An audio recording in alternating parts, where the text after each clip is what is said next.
Welcome to Discovering. Tonight we'll start out with a quick update on our Birch Bark Canoe project. So this is what we call cutting the gores. Then we'll travel backwards through the year for a look at some of the interesting people we've met and the places we've been in 2019. That's all tonight, so stick around. It's Monday night and time for Discovering. The secret streams that flow beneath the cliffs of colored stone. Forest thick and healthy with birch and pine and oak. Surrounded by the greatest lakes this world has ever known. The black bear's awesome presence as he roams the hills and fields. Call of the timber wolf, the loon's lonesome trill. The eagle soaring high above, the trout lies deep and still. These are what I treasure, the only way I measure feelings that I have for this fine land. There is so much to discover when you're a long-time lover of northern Michigan.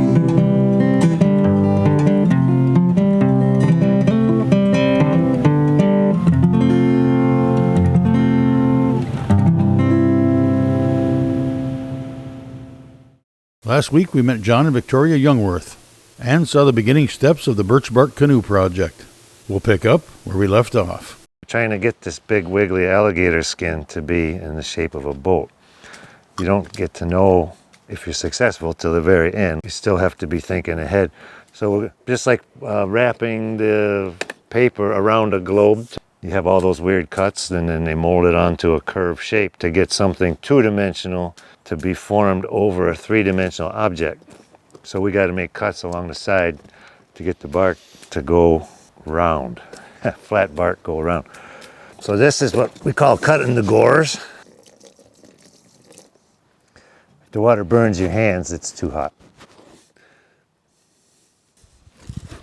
So your gores only go down to the building frame. We don't like them go below that, or they'll rub on the rocks. Gotta soften her up.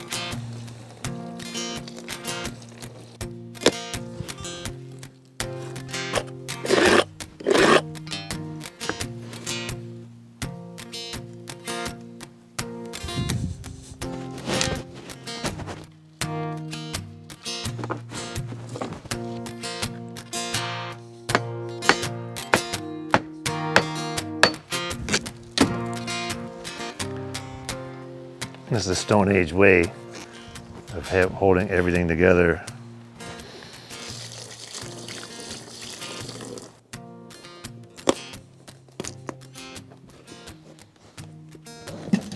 And this is where those pre-made holes all come into play.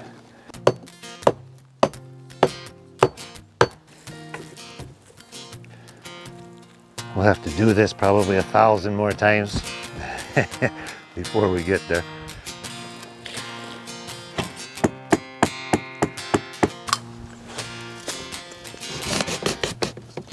Batten's too wimpy. You need a straight line from here to the building form. And if it's pooched out one way or another, then when you go to put the ribs in, your canoe's gonna be out of shape right there. So you're trying to, we got two-dimensional bark, and then to do all these cuts, and then we're gonna be able to make a canoe that's all flat sides first, the sides and the bottom. And then stitch all that into place, and if you do all your homework and get all that done right, when you put the ribs in and stretch it all out, it'll be a nice fair round curve and it'll be perfect, which a bark canoe never is. They're never perfect, but they're close enough and they work great in the water. So this is to try to get all of the parts to be committed to the three-dimensional boat made out of two-dimensional planes. So we'll do the same thing on this side, keep cutting the gores, raising it up, and then be cutting it down so that, because it's not wide enough to do the whole boat. So we'll cut it down, make a nice straight line all the way across, and then fit another piece of bark in called a side panel. And then that's when Victoria gets to do her 200 miles of stitching to connect all those bits of bark together so all the bark is one big piece.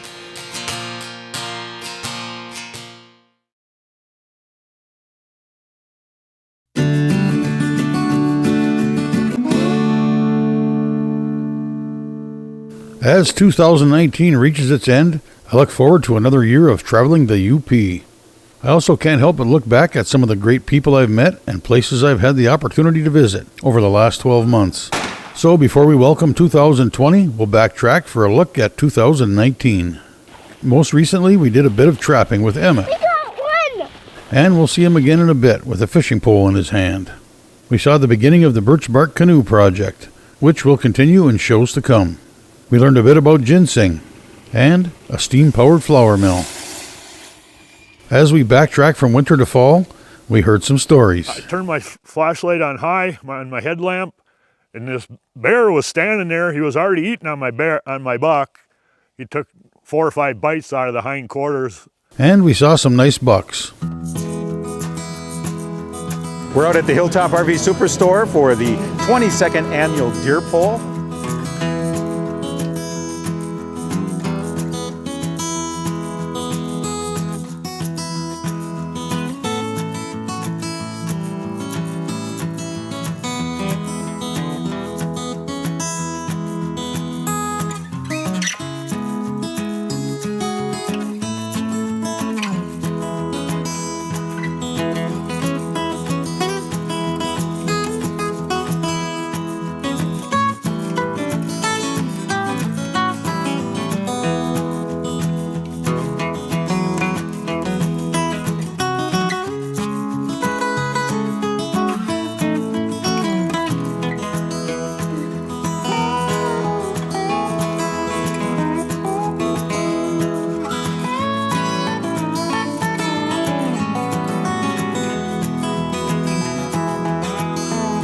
And of course, the season wouldn't be complete without visiting a few camps along the way.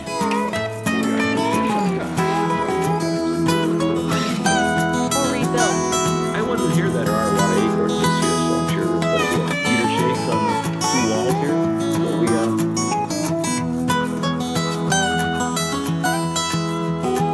4 miles down the road. 257. This guy walks out across the little trail right into that straight. And sometimes deer hunting is about more than just getting together to deer hunt. For some, fall hunting includes more than just deer.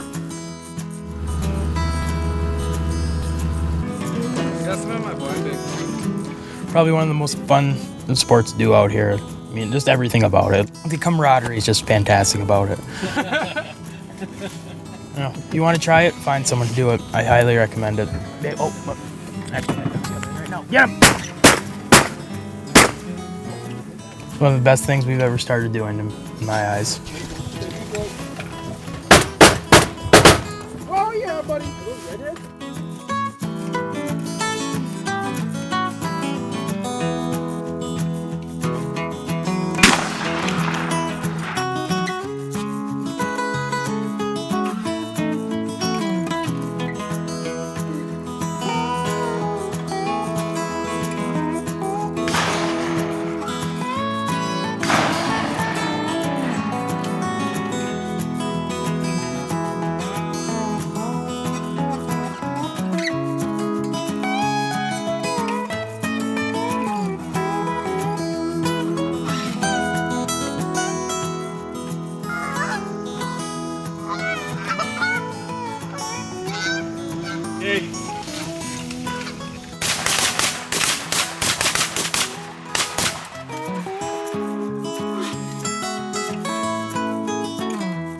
For some, upland game rules the roost. They're ready to do a little shoot. We're at Shady Game Farm. It gives us a chance to work Hoover on some pheasants.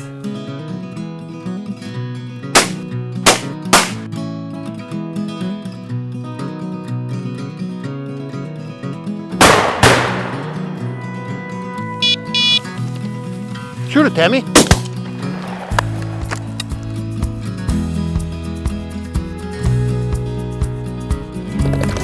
Shoot it. Shot.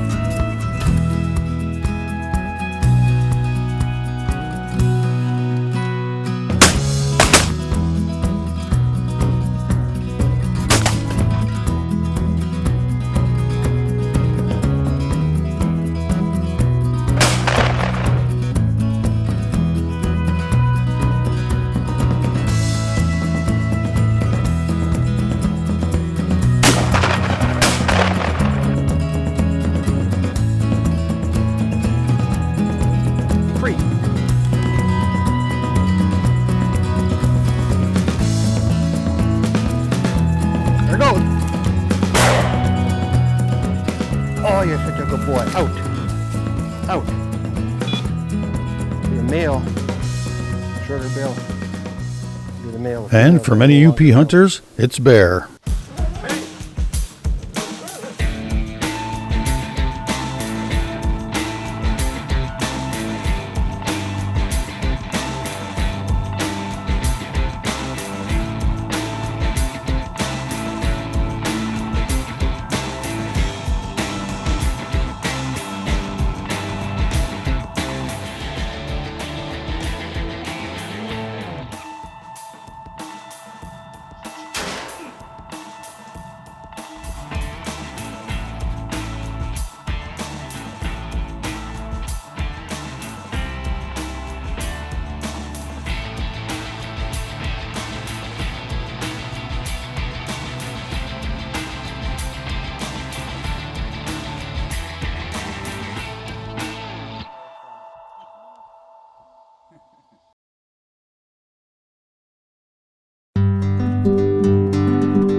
Spending some time on a quiet lake for bass is not at all a bad way to spend a sunny fall UP day.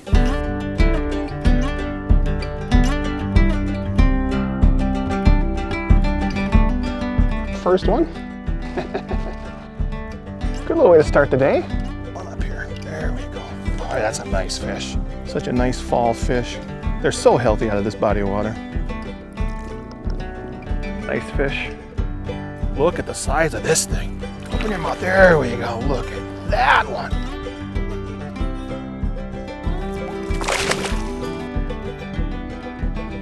Oh, there we go. Another nice fall largemouth here in the UP. Boy, it's just a nice time of year to be on the water. Chunky fall, northern Michigan largemouth. Man, the UP has got some great little lakes like this up here. Man, enjoy it this time of year. And the day on your favorite stream isn't bad either. Big worms, big fish.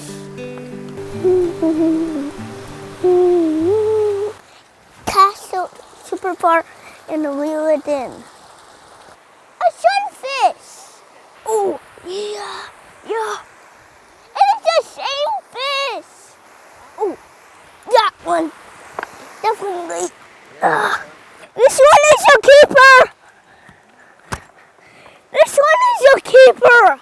Tell me about your best day fishing ever. Today.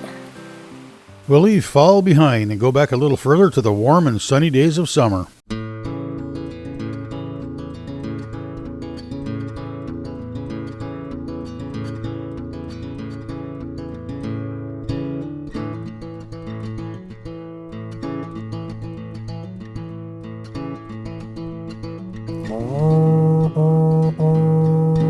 Who's that?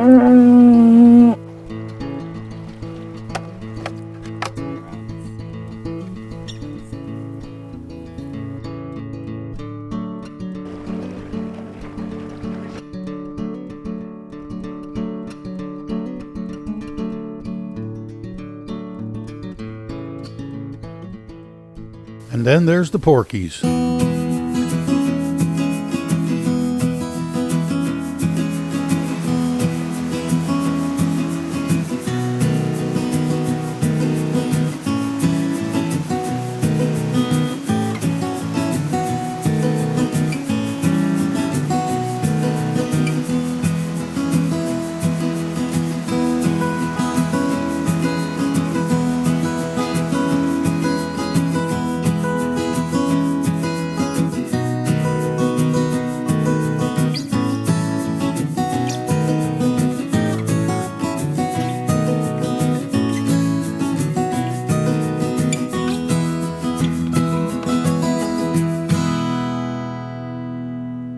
And of course, we all remember Bernie the beekeeper, who brought us through the process of beekeeping start to finish. Most beekeepers keep their bees in a single colony, and they wrap them. In the last few years, we've had a lot of bees dying out over the winter, so we've come up with variations to that. We are able to, by taking the lid off, we go down and check on the bees, can actually see them, and we can feed them without disturbing them. Now we got to take this bee box off, and then going through each of the colonies to see what we have, see how strong they are, and see if the queen's laying, and readjust them and clean the hives. So what we're going to do now is we're going to install these 3-pound packages here. So we're going to shake some of these bees into that. There she is right there. See her?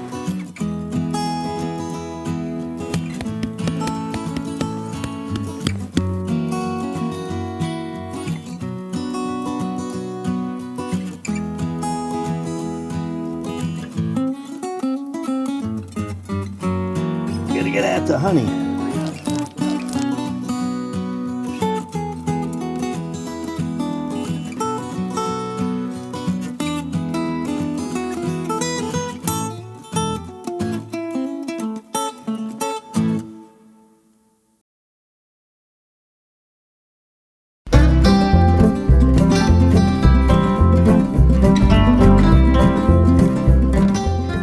We can't have summer without spring, and not much defines spring in quite the way that making maple syrup does. This year we made the rounds and checked in on 3 different operations.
And finally, we travel back to the beginning of the year.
Just a quick note to pass along. The Buckskin Bowmen will be starting their 3D League at the Gwyn Clubhouse on January 6th.